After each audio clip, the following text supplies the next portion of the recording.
armáde sovietskej v rámci zásobovania Slovenského národného povstania. Inak keď sme pri tom, tak vlastne kódové meno NATO pre toto lietadlo je CAP, to znamená taxi. Áno, vojenské dopravné lietadlo, ktoré na začiatku 50. rokov lietalo aj v československých aerolíniách. Tuto to vidíme ešte vo farbách maďarskej spoločnosti.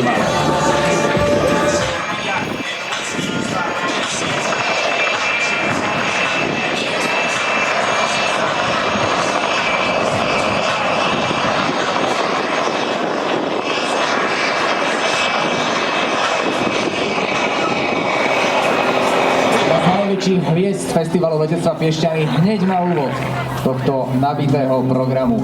Naozaj všetci hlavy hore, pretože toto sú úžasné a dýchberúce ukážky vysokej pilotáže.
Elektronický boj s tým možnosťou.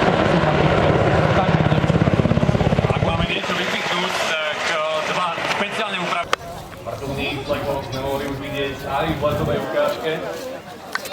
No a teraz ho uvidíme v rámci slávnostného otvorenia a preletu vzdušných síl, ozbrojených síl Slovenskej republiky.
Spartan C-27, ktoré tiež prilieta z južnej strany.